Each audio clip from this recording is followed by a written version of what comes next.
အားလုံးပဲမင်္ဂလာပါရှင်ကျမကတော့အင်းသူလေးပဲဖြစ်ပါတယ်ကျမရဲ့ reaction video လေးတွေကိုည9:00နာရီအချိန်မှာပုံမှန်တင်ဆက်ပေးသွားမှာမို့ channel လေးကိုလည်း like and subscribe လေးလုပ်ပေးကြဖို့မြစ်တာရက်ခံအပ်ပါတယ်ရှင်ဝင်းစီနောက်တက်မဲ့ဝင်းဦးကိုဘွားဝင်းစီကျွန်တော်မွေးထားတာမိုးရမွေးထားတာဝင်းပြူးဆိုမရဘူးလားမရဝင်းစီကျွန်တော်ဝင်းဦး item ဒီပွဲလေးမှာလာလုပ်ရတာပါ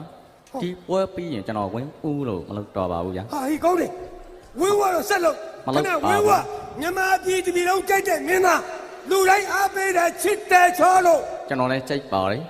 ဒါပေမဲ့ကျွန်တော်ဝင်းဦးလို့မလုပ်တော့ပါဘူးဗျာဟာဘာဖြစ်လို့လဲဗျာခင်ဗျဝင်းနေစရာကြီးဝင်းဦးအဲ့လိုကောင်းတော့ကျွန်တော်ခေါင်းရိုက်ခံရတာပါဗျာဟင်ဝင်းဦးလောက်ကောင်းလို့ခေါင်းရိုက်ခံရတယ်ဟုတ်ပါတယ်ဗျာဟာပြောသမောကျွန်တော်တို့ရက်ွက်ထဲမှာလေဗျာဘသူမှမရှိတော့ဘူးဗျာဘာဖြစ်လို့လမ်းထဲကလူတွေကပွဲသွားကြည့်တာပေါ့ဗျာဟုတ်ကဲ့ကျွန်တော်တယောက်တည်းအိမ်မှာ item ကြည့်နေတာပေါ့ဗျာအော်အဲ့ဒီအချိန်မှာအိမ်ရှိကမိရထလောင်တော့ပေါ့ဗျာမီးလောင်တယ်မီးလောင်တော့ဘသူမှမရှိဘူးလေဗျာဒီပေါ့ကျွန်တော်ကဝင်းဦး item နဲ့တယောက်တည်းထွက်ပြီးတော့အော်ပြောတာပေါ့ဗျာဘလို့ပြောမီးလောင်နေတယ်ဗျာမီးလောင်နေတယ်ဗျာမီးပြုတ်မီးကျွန်တော်အော်လို့မဆုံးသေးဘူးအိမ်ကပြကျသွားပြီဗျာမီးလောင်နေပါဆိုမှာပဲဝင်းဦးစတိုင်နဲ့မီးလောင်နေတယ်ဗျာမီးလောင်နေတယ်ဗျာဆိုတော့ဘယ်လိုလုပ်မလဲ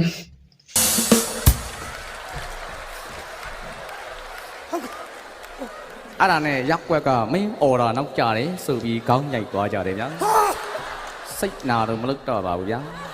ကျွန်တော်မင်းသားကိုယုံတယ်မလားဟုတ်ကဲ့ဝင်းဝို့စိတ်နာသွားပြီဒါပဲအဲ့ဒါနဲ့ကျွန်တော်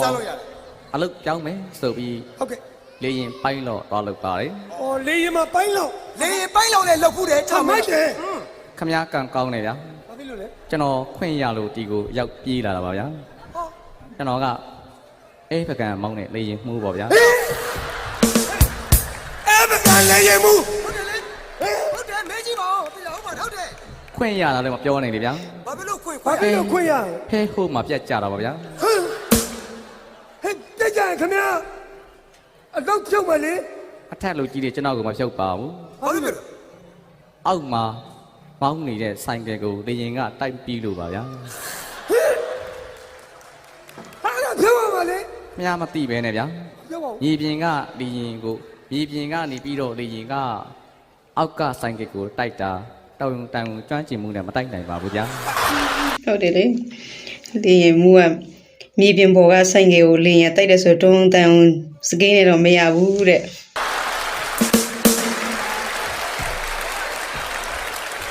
တော်ကျွမ်းကျင်လို့ဆိုင်ကယ်သမားကိုတိုက်ပလိုက်တာဗောဟုတ်တာဗောဗျာဟာ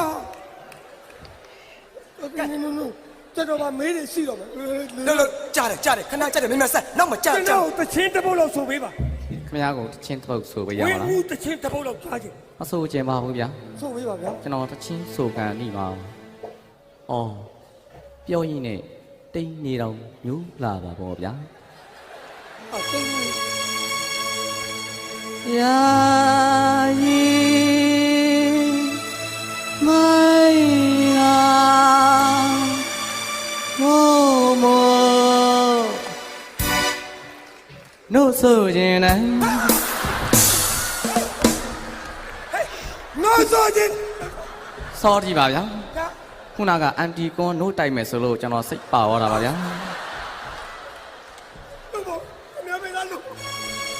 ပြန်ဆိုပြမယ်ဗျာဟုတ်ကဲ့ပြန်ဆိုပေးပါမှားနေမှားနေနော်ရာရီမိုင်ငါမို့နို့ထိုးခြင်းနဲ့ငိမ့်လေဝဲလို့တော့ပြင်းမပုံမြန်ပိန်သွားပြီးပြီကောင်ပြီးရွညုံရင်တုံးဆောင်ကမိုးပြေဆုံးမိုးပြေဆုံးနဲ့ဂလုခင်ဗျာအင်းမဲပြရမှာလေဘလို့ပြီးလို့ဂလုဖြစ်တာခင်ဗျားကလည်းဆိုတာကဝင်းဦးရဲ့ item ပေါ့ဗျာဟုတ်ပြီလေစကားပြောရင်ဟုတ်တယ်သိရဂလုဆိုတာကတတိမျိုးချတာပါဗျာတ ချင်းကောင်းနေမှာခမည်းမင်းသားသရွေးမျိုးချကောင်းတယ်ဒီမင်းသား ခင်ဗျာကျွန်တော်ကိုကြိုက်လားဗျာ ကြိုက်တယ် ဘာ ကျွန် လို့ တော် ပြ ကတက်စားမင်းသားကိုကြိုက်သွားပြီ တကယ်ကြိုက်လား ချင်းနောက်ကတပုတ်ဆိုပြီးကျွန်တော်ပတ်စံချဲပြီး နောက်တစ်ပုတ်ဆိုရင်တကယ်ပတ်ဆောင်ချေ ပတ် ပါ စံ လားဗျာ ချဲပြီး ဆိုပြီးမှာပါဗျာ ကျွန်တော်ပွဲငါ ဒါပေမဲ့ကျွန်တော်ပရိသတ်ကြိုက်တဲ့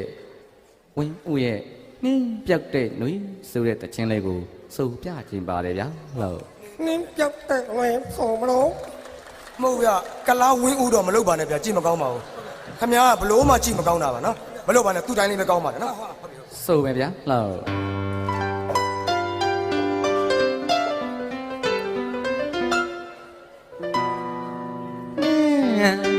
ဝင်းမြောင်ပြူစွာတနောင်ဘေးဘေး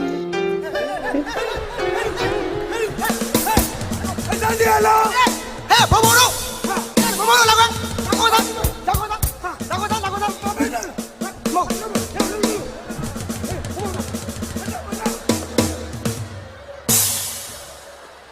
ကျွန်တော်တောင်းပန်ပါတယ်ဗျာ တိတ်လိုက်ပါတော့ဗျာ ကျွန်တော်မင်းသားပြက်ဆက်မင်းသားဝယူပြန်တဲ့ယောဂနည်းနည်းလေးရှိတော့ ဟာ ကျွန်တော်ကတော်ကလေးကတော်ကောင်းနေပါပြီခင်ဗျားတို့တွေ့မှာဘလို့ဝယူပြန်သွားလည်းမသိဘူး ဟာခမည်းတော်နေပါတော့လေးပါလေမရှိဘူးလား ကျွန်တော်လှုပ်ထားတယ်ကျွန်တော်အခုဟောဖြစ်သွားလို့ကဲတောင်းပန်ပါတယ်ဗျာတောင်းပန်ပါတယ်ဒီခင်ဗျားပွဲကြရင်ယောဂကြီးကောင်းကျွန်တော်ပြန်ကုပြီးလာခဲ့မယ် ထားတော့ ဟုတ်ပြီ ပြတ်ဆက်မင်းသားတို့ကအတိကမကြဘူး ဘာကြ လူချမ်းလည်းကြိုက်သွားပြီ ကြိုက်တယ်နော် သူ့လည်းကြိုက်တယ် ကြိုက်တယ် ဒါပေမဲ့ အဲ ကျွန်တော်တို့ရောမှာအကြိုက်ဆုံးရှိသေးတယ် ဘာလဲ နှစ်ပါးသွားမင်းသား ကြိုက်မလား အဲ ဟုတ်ပြီ အဲ့ဒါကြိုက်မှကောင်းမယ်လေ ဟုတ်လား ရောက်လားချောမယ်အတန်လည်းကောင်းရမယ် နှစ်ပါးသွားမင်းလား အဲ လာလိုက်မယ်ကဲနှစ်ပါးသွားကစားတဲ့ကောင်လေးကြောက်ပါကွာ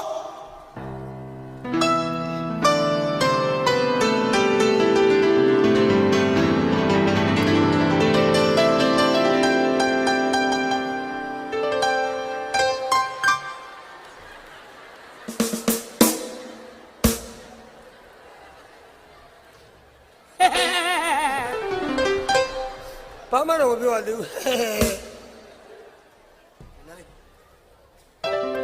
ရှစ်ခုဘလောက်ရှစ်ခုမင်းနဲ့ငါနဲ့ကပြိုင်မဝဲမှာမပါဘူးဘူးမှလည်းအမှတ်ပေးမှလည်းမဟုတ်ဘူးအေး အောင်ညောင်းဖြာဝဲ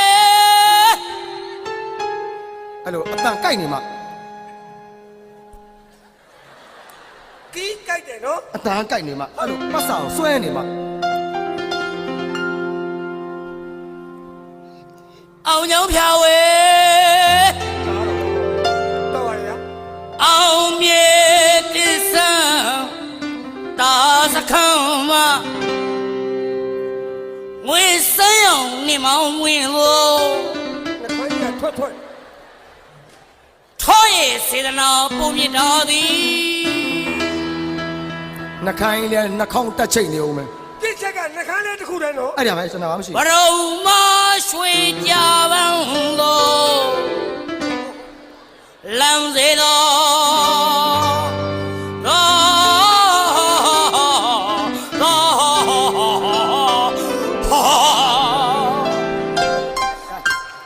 ကြိုက်လို့ကတော့ခင်ဗျာဆက်ရတခါတည်းတန်းချလိုက်တော့ကြိုက်လား အဆိုးကောင်းတယ် ဆိုရင်နဲ့လေးဖြတ်သွားနိုင်တယ် အေးရုပ်ပိုင်းဆိုင်ရာကိုကြိုက်လား ကြိုက်တယ်သူကနှခမ်းကိုသားပေးတာလား ဟုတ်တယ် နှခမ်းကိုသားပေးတာလား ဟုတ်တယ် မိုက်တယ် ကြိုက်လား ကျွန်တော်ကလေ အခုဒါပါလဲ ဒါပွဲငါညီလေးပွဲငါ ပွဲငါလား ပွဲငါ အခုကမင်းတို့လာစစ်သားတင်လား ပွဲငါနဲ့မတူ ဘာနဲ့တူလို့လဲသား တောင်းတက်ခွဲရောင်းတဲ့ကလားနဲ့တူတယ် ရေတာဘူးလိုက်ကဘာလို့တော့ကြော ကဲလာကဲခင်ဗျာပွဲငါမြန်လို့လုပ်ပြအချိန် ကျွ မရှိ န် ဘူး တော်စမ်းကျင်လား စိုင်းရင် ရပါတယ် ဟုတ်ကဲ့ တခါတည်းငွေလာခြေသွားလိုက်တော့ တမအပြည့်ပဲ အကပြလိုက် ကျွန် မ တော် လား အကလေးကပြလိုက်နေတယ် သေးချောက်ကပြလိုက် အဲ့ဒါ အကအရင်ကြည့်မယ် ကလေးတွေအေးကလေးတွေတက်တာထုတ်ခဲ့တယ် တက်တာညီ ဒီ လေး လိုဒေါ်ဒီ ကျွန်တော်မင်းသားနာမည်ကြီးတာတစ်တာကနာမည်အကြီးဆုံးပဲ ဟဲ့လူ ဟဲ့ တက်တာထုတ်ပါဆိုမှဂရီထုတ်လာပါတဲ့မသားအလောင်းပြင်ဖို့လားဟလား နင်းနောက်ကလူကိုပြင်ဖို့ဟလားလာကပါလားမင်းလားကပြီထေကပြီဟုတ်ကဲ့ ရတယ် ဟုတ်ပြီကမလား ဗျာ ရှေ့စွာတော့ရွှေပွဲလာဆိုရင်ကျွန်တော်တခုလောက်တောင်းမှညီမလေးခင်ဗျာ ရိုးတော့နှခမ်းကိုထော်မပြောနဲ့ ရှားမရှိနဲ့နှခမ်းဦးစားပေးထားတော့ဘာဖြစ်လို့လဲဆိုတော့ကျွန်တော်ဒီတကားဖြောပြတင်ဆက်မဲ့တချင်းလေးက ဟုတ်ကဲ့ ကျွန်တော်ဆရာသမားတွေပါပဲဦးမိုးဝင်းရဲ့တချင်းလေးပဲဖြစ်ပါတယ် အော်ကုံမိုးဝင်းရဲ့ဆက်ချင်းလေး ဦးမိုးဝင်းရဲ့ နာမည်လေးနေရာမှာကျွန်တော်နာမည်လေးထည့်သုံးတာဆိုရင်ကျွန်တော်နားလဲခွင့်လို့ပေးပါလို့ ကောင်းလေး အော်ကိုမောင်မင်းတို့ကိုမောင်မင်းတို့ ကြည့်တော့လုံတော့တယောက်ကိုတော့ပြဿနာရှင်းပြီးသွားပြီနောက်တစ်ယောက်တော့ငါတို့မရှင်းညင်ဘူးနော် ရပါတယ်အကိုကတာဝန်ယူတယ်လို့ပြောပါတယ်ဗျာ ဟုတ်ပြီလို့ အေးညီမင်းပြီးတာပဲ အဲ့ဒါဆိုရင်ဆွဲပြီ ဆွဲကြဆွဲကြတိုင်စ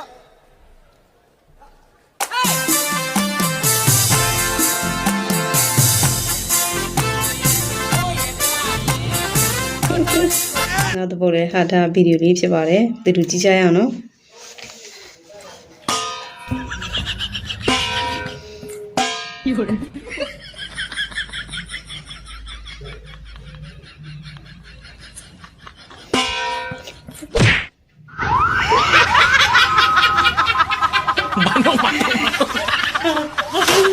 ကတော့ခွေးလိမ့်မလေးဖြစ်ပါတယ်မီးလောင်တဲ့အိမ်လေးထဲမှာ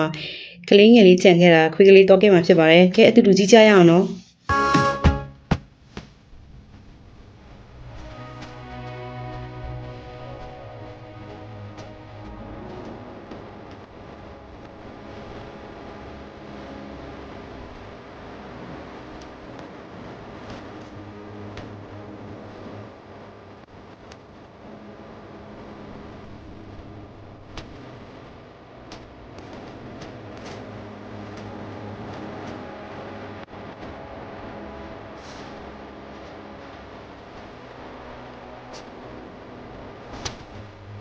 ကတော့ထိုင်းနိုင်ငံတဘောကောင်းတဲ့ရဲဖြစ်ပါတယ်ကဲအတူတူကြည့်ကြရအောင်နော်